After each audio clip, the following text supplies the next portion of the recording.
1800 11 4000। यही consumer helpline. जागो ग्राहक जागो।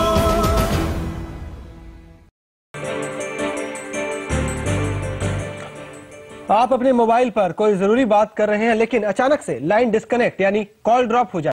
आखिर गलती किसकी है? जितने खिलाड़ी उतने ही बहाने भी।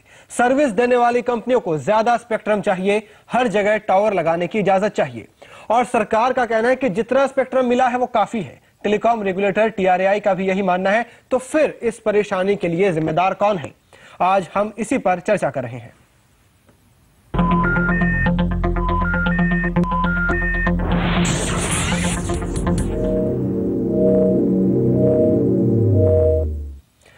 कॉल ड्रॉप की इस बीमारी पर आज हम विस्तार से चर्चा करेंगे। हमारे साथ हैं TRAI के सदस्य RN प्रभाकर और कंज्यूमर वॉइस के मैनेजिंग डायरेक्टर श्रीराम खन्ना। इनसे हमारी बातचीत होगी। इस पूरे मसले को हम समझेंगे आगे। लेकिन आपको बताएं कि दिल्ली में बेसमेंट और लिफ्ट्स में सिग्नल नहीं मिलना तो आम बात है, लेकिन यहाँ के कई इलाकों में, कई जगहों में भी कॉल ड्रॉप होते हैं। फिर भी मोबाइल कंपनियों को इसमें कोई दिक्कत नजर नहीं आती।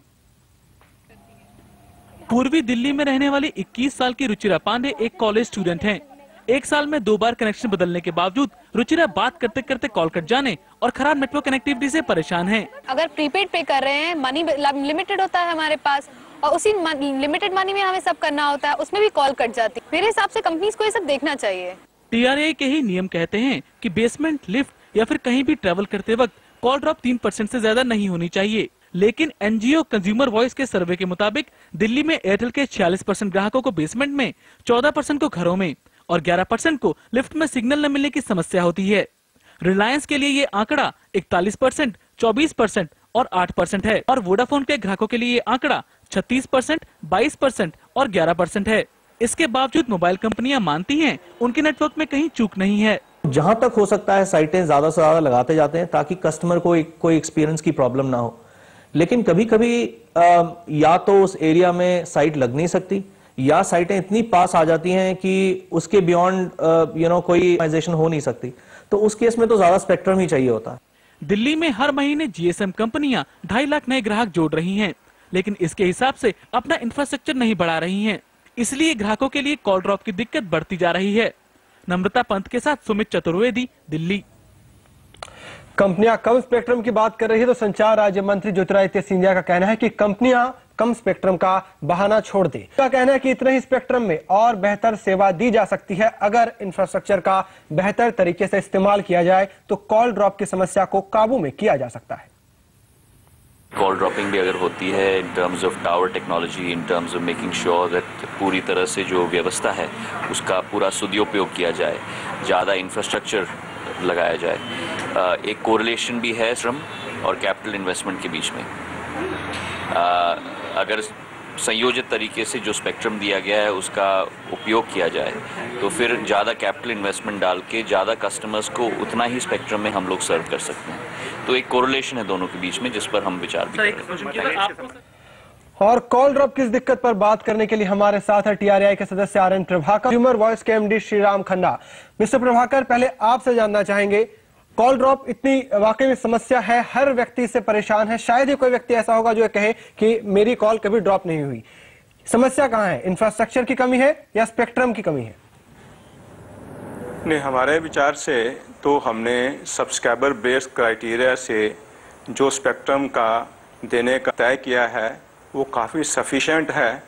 इंफ्रास्ट्रक्चर सर्विस प्रोवाइडर्स को बनाना बहुत ज़रूरी है क्योंकि अक्सर देखा गया है कि भीड़ भाड़ वाले इलाकों में या बिजनेस सेंटर में उनको इन बिल्डिंग सॉल्यूशंस के लिए अंदर सेल लगाने चाहिए, वो कम है और जो दूर दराज इलाके हैं वहाँ पर सिग्नल बहुत वीक है, उस वजह से कॉल ड्रॉप होती रहती है। तो इंफ्रास्ट्रक्चर बनाना तो बहुत ज़रूरी है वो सर्विस प्रोवाइडर द्वारा। जी मिस्टर प्रभाकर, इंफ्रास्ट्रक्चर बढ़ाना जरूरी है। वैसे हमने कुछ लोगों से बात की है। कॉल ड्रॉप की बीमारी देश भर में फैली हुई है। हमारे संवाददाता छवि डंग ने मुंबई के लोगों से जानने की कोशिश की। आइए सुनते हैं कॉल ड्रॉप से वो कितने परेशान हैं। मेरे साथ कुछ कंज्यूमर्स हैं जो कॉल ड्रॉप की प्रॉब्लम को लेकर काफ़ी ज़्यादा परेशान हैं। तो आप मुझे बताइए कौन सा कनेक्शन यूज़ कर इस तरीके की तकलीफ है? जी श्योर, मैं वोडाफोन कनेक्शन यूज़ करता हूँ प्राइमरीली और परेल विलेज में रहता हूँ।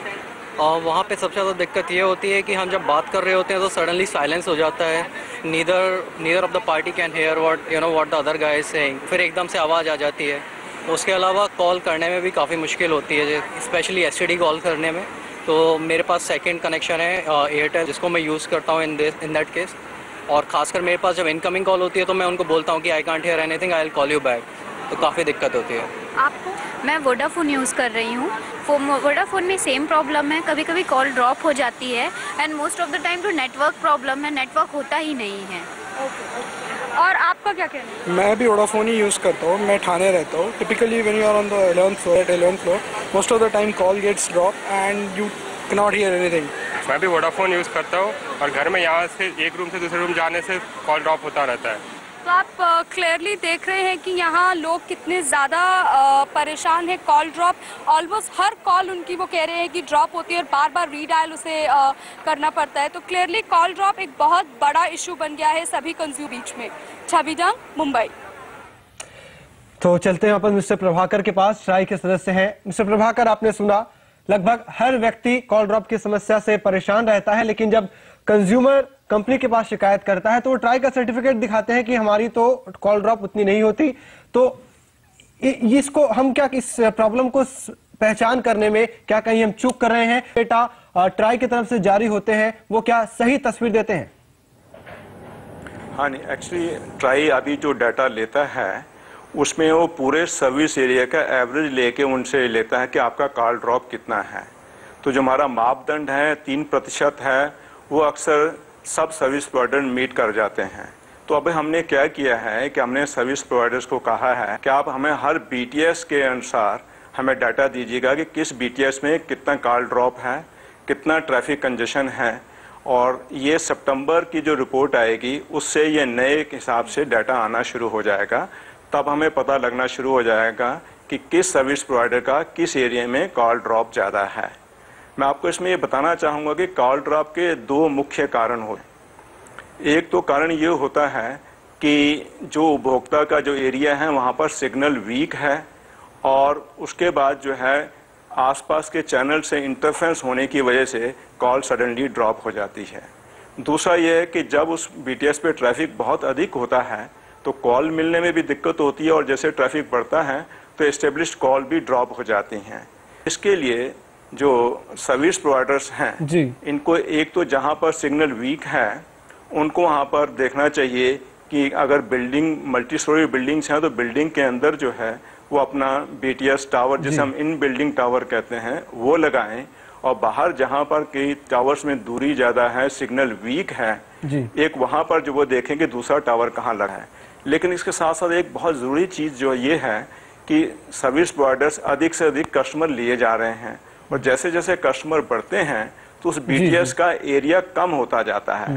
तो इसलिए BTS का ऑप्टिमाइजेशन जो है एक रेगुलर करना बहुत ज़रूरी है। जैसे जैसे उपभोक्ता बढ़ते हैं तो उनको जो है ड्राइव टेस्ट लेके देखना चाहिए कि इस BTS की कवरेज कितनी कम हो गई है, फिर कितना बढ़ गया है, कैसे रिडिस्ट्रीब्यूट करना है। इसको हम कहते हैं कि ऑप्टिमाइजेशन टेक्निक। ये एक रेगुलर जब तक नहीं करेंगे तो उपभोक्ताओं को ये परेशानी होती रहेगी। जी मिस्टर प्रभाकर, आपके पास फिर लौटेंगे। अभी वक्त है एक छोटे से ब्रेक का, उसके बाद हमारे साथ कंज्यूमर वॉइस के मिस्टर खन्ना भी है, उनसे जानेंगे कि कंज्यूमर इस समस्या से होने पर क्या कर सकता है।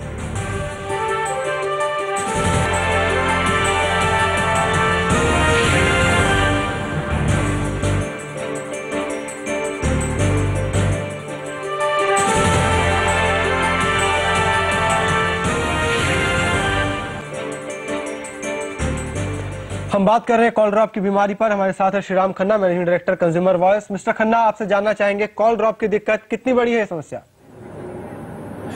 देखिए, हिंदुस्तान में इस समय हर महीने 80 लाख नए कनेक्शन दिए जा रहे हैं। दिल्ली में कनेक्शनों की संख्या उसकी आबादी के करीब पहुंच चुकी है।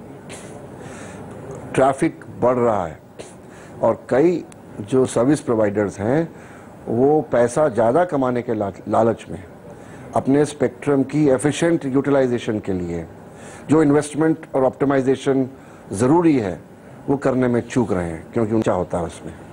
और मैं TRAI के प्रभाकर साहब से पूरा एग्री करता हूं कि ये जो प्रॉब्लम है ये टेक्निकली संभालना उनके लिए ज़रूर पॉसिबल है, पर उनमें क्षमता भी है, पर वो उस पैसे को लगाना नहीं चाहते हैं। और ये केवल जो लालच है हमारे कॉरपोरेट्स का, टेलीकॉम कॉरपोरेट्स का, ज़्यादा पैसा कमाने का, कम खर्चा करने का और कंज्यूमर को छांटने का, ये इसकी मेंटालिटी है। और इस समय कंज्यूमर के पास शिकायत करने का कोई ऐसा रास्ता नहीं है जिस चैनल से उसकी शिकायतें TRAI तक पहुंच सके, क्योंकि TRAI इंडिविजुअल कंप्लेंट लेती नहीं है। वो कहती है आप कंपनी को कंप्लेंट करो। कंपनी को कंप्लेंट करने के लिए मापदंड है कि 1 मिनट से कम में टेलीफोन उठा लेना चाहिए, आप कॉल करें। आप करते रहिए फोन। एवरेज जब कोई कंपनी अपना कॉल सेंटर में कंप्लेंट का टेलीफोन उठाती है 6 से 7 मिनट है, और एक बार नहीं कई बार करना पड़ता है, तो कंज्यूमर थक हार जाता है। और इस कारण से जो नेटवर्क प्रॉब्लम्स हैं उनके बारे में जानकारी और डेटा कंज्यूमर एंड से TRAI के पास पहुंच नहीं पाता है। जी मिस्टर खन्ना, फिर आप ये बताइए कि आखिर कर क्या सकता है कंज्यूमर, क्या आपके पास? नहीं, उसके पास देखिए आज की तारीख में इंडिविजुअली वो कंप्लेंट करे, उसको लॉक करे, फॉलोअप करे, परंतु वो बहुत मुश्किल रास्ता है, क्योंकि वो पीछे भागता रहेगा कंपनीज के, कॉल करता रहेगा, बार बार अपना लॉग नंबर लेता रहेगा, फिर रिमाइंड करता रहेगा, और ये बड़ा मुश्किल रास्ता है। ये तो TRAI को अपना एक इंडिपेंडेंट क्लियरिंग हाउस बनाना चाहिए इंफॉर्मेशन का, कि वो डायरेक्टली कंज्यूमर जो प्रॉब्लम्स हैं उनको इकट्ठा करके कंपनीज के पास भेजे। कंपनीज के पास आपने एक सिस्टम बना दिया है, वो उसको कैसे ट्रीट करते हैं उसकी मॉनिटरिंग ठीक तरह से नहीं हो रही है। और हमें लगता है कि जो टेक्नोलॉजिकल प्रॉब्लम्स हैं जिसका सोल्यूशन केवल कंपनी के पास है, कंज्यूमर उसके लिए कुछ नहीं कर सकता। केवल TRAI अपने क्वालिटी ऑफ सर्विस के रेगुलेशंस को मजबूत बना सकती है। मिस्टर प्रभाकर, उन्हीं से मिस्टर प्रभाकर, आपने सुना समस्या काफी है, कंज्यूमर के पास कोई खास रास्ता भी नहीं है जिससे उसको राहत मिल सके। आप ऐसे में क्या कर रहे हैं ताकि कंज्यूमर को इससे कुछ राहत मिल सके, क्योंकि ये समस्या बड़ी आम है, कॉल ड्रॉप हो जाती है लेकिन चार्ज लग जाता है? नहीं, इस संबंध में मैं आपको 2 चीजें बताना चाहूंगा। एक तो ये है कि सर्विस प्रोवाइडर्स को इंफ्रास्ट्रक्चर शेयर करके अपने से अधिक टावर्स लगाने चाहिए, इन बिल्डिंग सॉल्यूशंस करने चाहिए ताकि कॉल ड्रॉप की समस्या कम हो। हम अपने स्तर पर मॉनिटरिंग के लिए हमने इंडिपेंडेंट एजेंसीज लगाई हैं। इंडिया को 4 हिस्सों में बांटा है, north, east, south and west. चारों जगह के लिए टेक्निकल ऑडिट के लिए हमने एजेंसीज अपॉइंट की हैं, और उनका काम ये होगा कि वो में जाकर और सभी MSCs और उनके नेटवर्क को चेक करेंगे। जैसे मिस्टर प्रभाकर, आपने मॉनिटरिंग सर्विसेज शुरू किए लेकिन राहत फिलहाल मिलती हुई नहीं दिख रही है, कंज्यूमर क्या करे, इस पर आप मुझे संक्षिप्त में बता दें। नहीं, संक्षिप्त में हम ये बताएंगे कि ट्राई के पॉइंट ऑफ व्यू से तो हम अपनी जो मॉनिटरिंग है उसको स्ट्रेंथन करने जा रहे हैं। हम डिटेल में डाटा मंगवाएंगे, और उसके बाद हमने किया है कि सर्विस प्रोवाइडर से एक बार बातचीत करके और उनका एक्शन प्लान लेंगे। अगर उस एक्शन प्लान के हिसाब से वो कार्य नहीं करेंगे तो ट्राई के नियमानुसार उनके खिलाफ जो भी कार्रवाई करनी होगी वो की जाएगी। जी बहुत बहुत शुक्रिया मिस्टर प्रभाकर आपका, और मिस्टर खन्ना आप दोनों का। यहाँ पे ट्राई साफ साफ कह रहा है कि मॉनिटरिंग की नई सर्विसेज यहाँ पे शुरू की जा रही है, और उसके बाद भी अगर कॉल ड्रॉप होती है तो कंपनियों के खिलाफ एक्शन लिया जाएगा। आवाज समाचार में फिलहाल इतना ही, दीजिए इजाजत, नमस्कार।